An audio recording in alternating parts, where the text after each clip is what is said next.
to talk about the combination of distance and not invasive methods of studying and surveying the cultural heritage sites that in the world there is not, they do not use one or two methods for surveying the territories.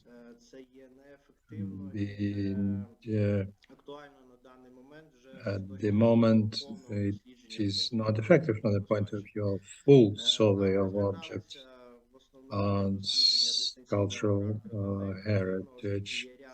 We focused on these methods because there are some sites of cultural heritage which it is impossible to survey using archaeological methods, like for example, old Jewish cemeteries, which cannot be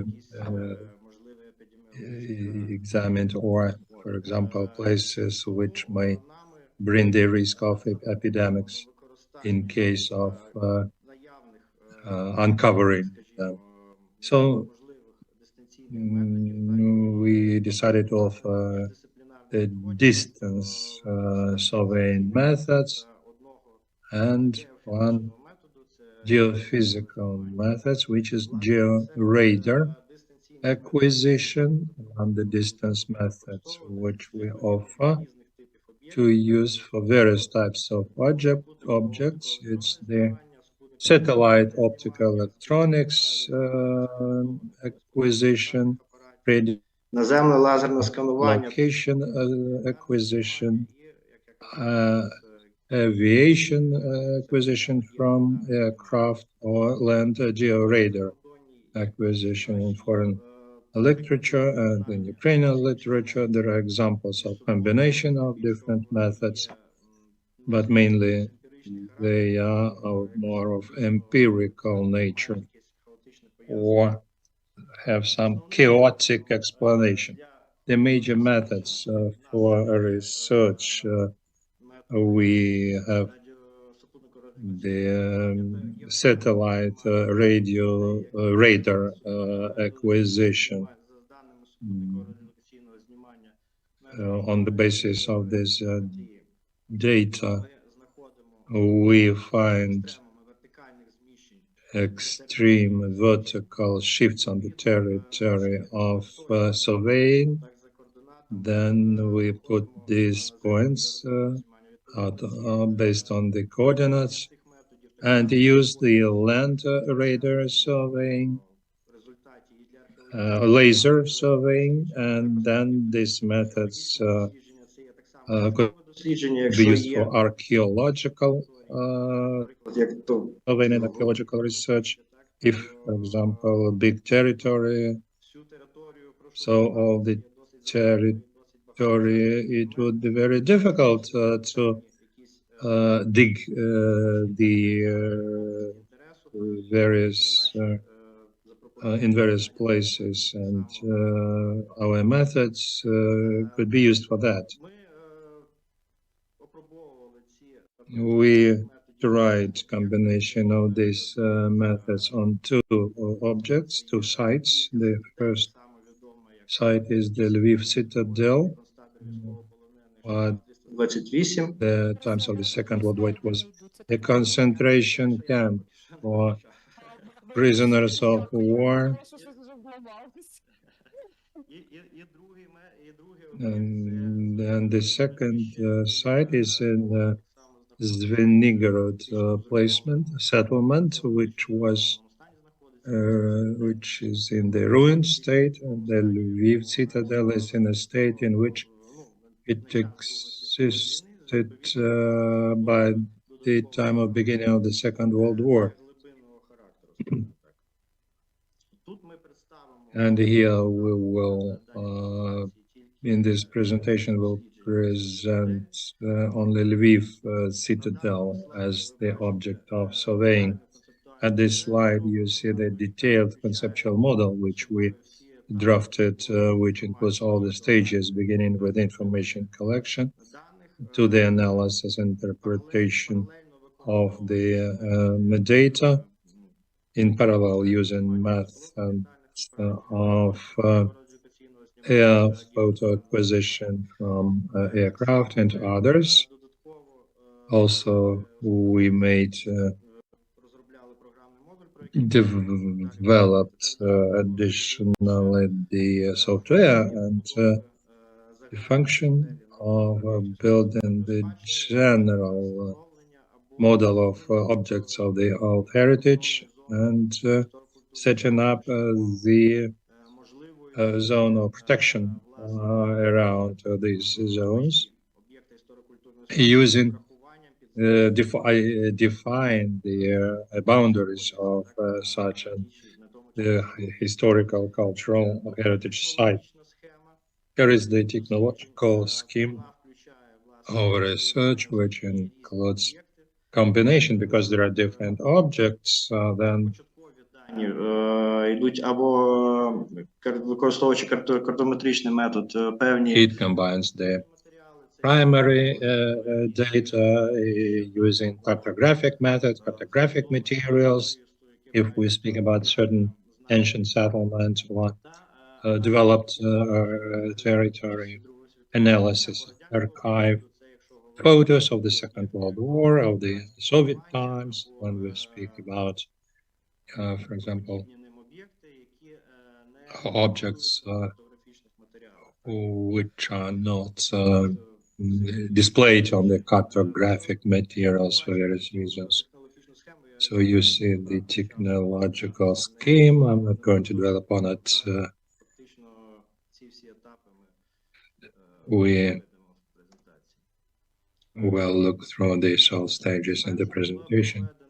First, we conducted on the territory of Lviv citadel. First, we conducted photogrammetric surveying interpretation of archive photos of 1944, found the possible places for burial places. Then we worked on 36 radar radar acquisitions from Sentinel-1 satellite. На предмет визначення екстремумів вертикальних зміщень. Ви бачите космічний знімок з Geospatial 21 року, нанесені ці точки, визначені точки вертикальних зміщень. Це фактично за дворічний період з 20 по 22 рік. Таких точок. For the period since 2022, there were 24 such points which have the biggest vertical shifts on the territory of Lviv citadel. This object was interesting for us because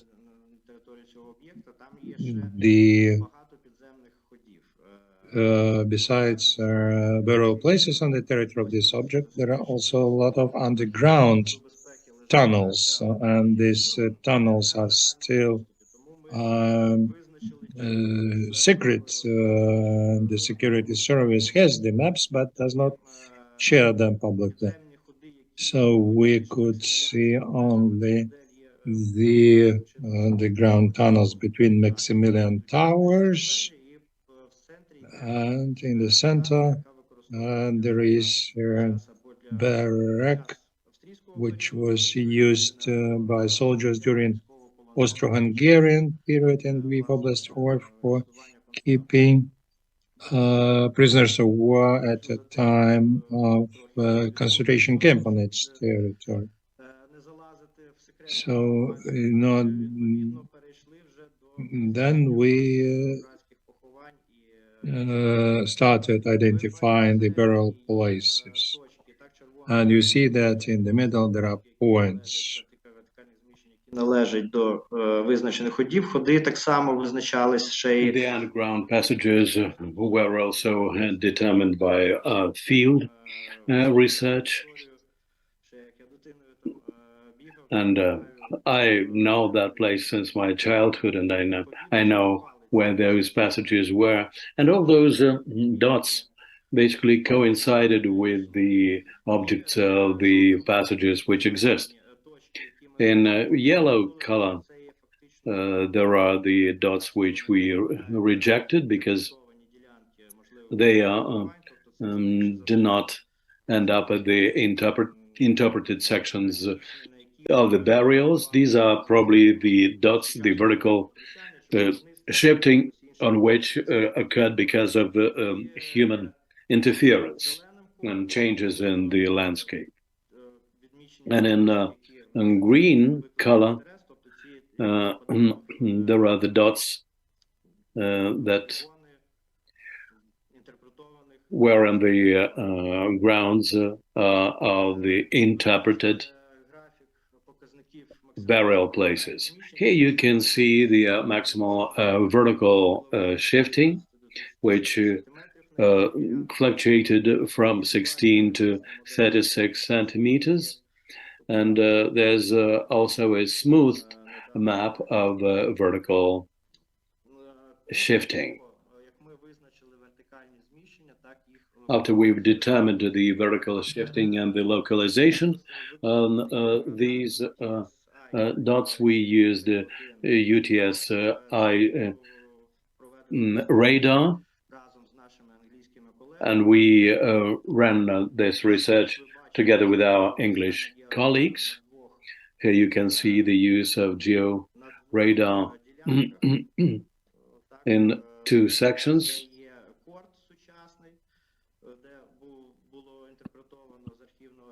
This is a modern court where we see this burial, and near to it there's a section which could be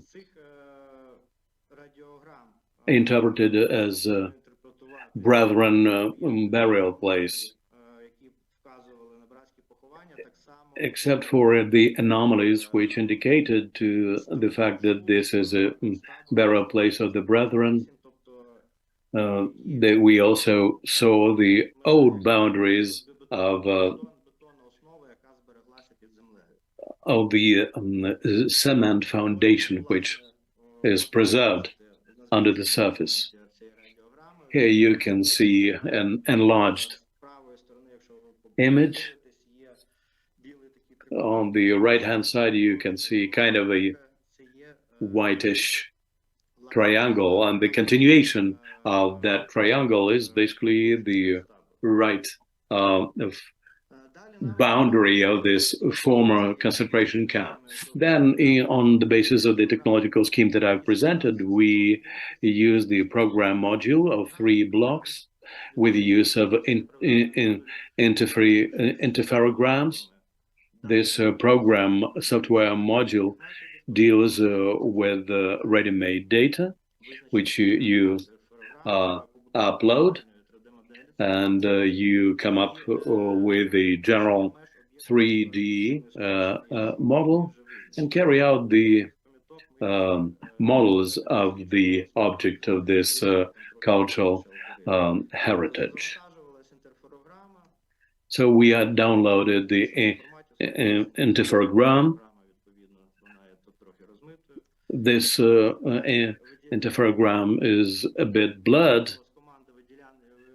Then we did the command of separation of radical displacement, and then with the use of 3x3 pixel image, we also added the limit measurements of the displacement of shifting to know which points are to be separated and singled out on this image.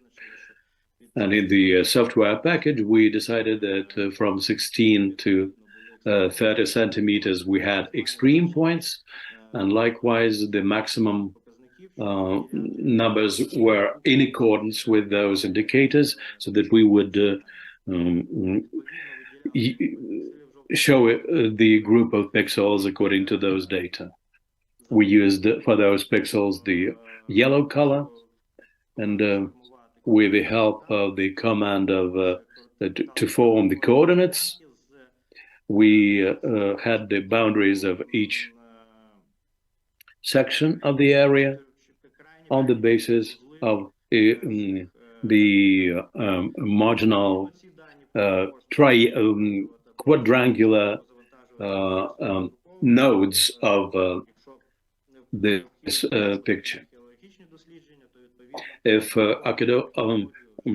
archaeological excavation is to be done there, we would be able to provide exact coordinates. The system of coordinates is implemented in VGS 84 in this module, and this catalog of coordinates could be saved for further printing. Another block is a 3D model of an object. Again, here we have additional data. We can use a cloud of dots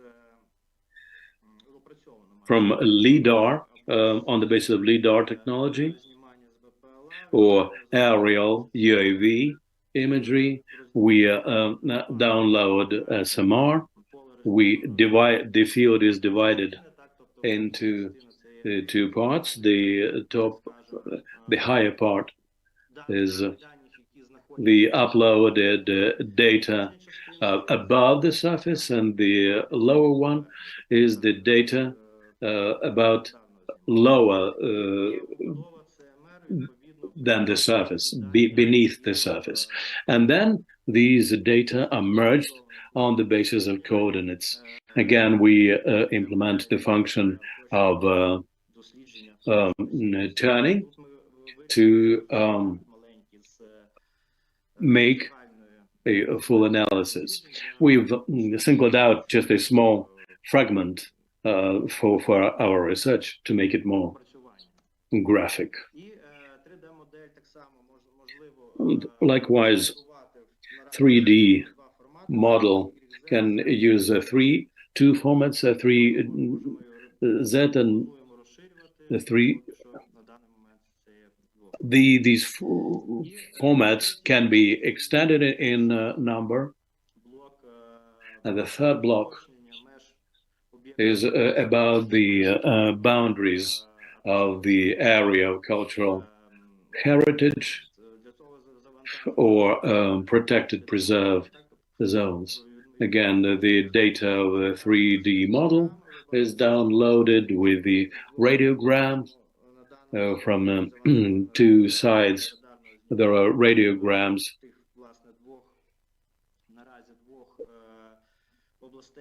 imagery in two areas of our interest.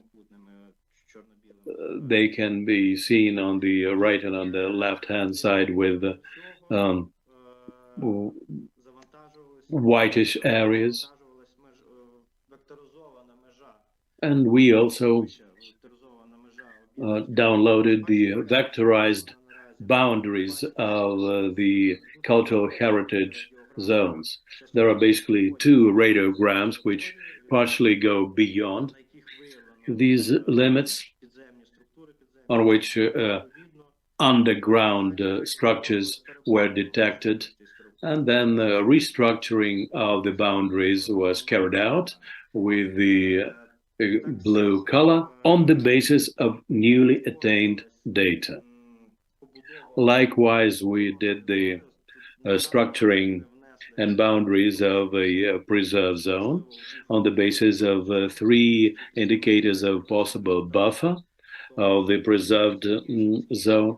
Actually, the regulations for this keep changing in Ukraine. As far as I know now, it is up to 300 meters within the boundaries. But again, changes can occur in the legislation if a territory is very densely built. Then probably the boundaries of the preserved zone can be shifted a little bit.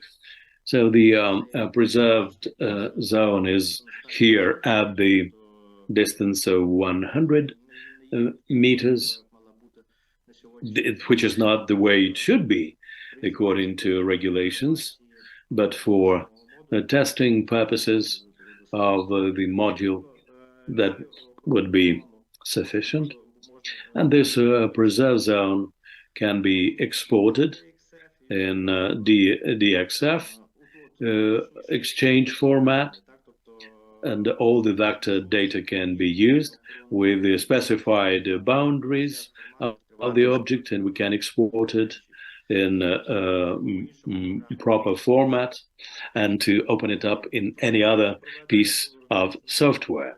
As a result of the work that we've done, we've carried out conceptualized methods of defining the boundaries of cultural heritage areas, and we've proved the importance of interdisciplinary approach to define these components, and we created a software module which has 3 components of methods for this work to be successful. Thank you for your attention.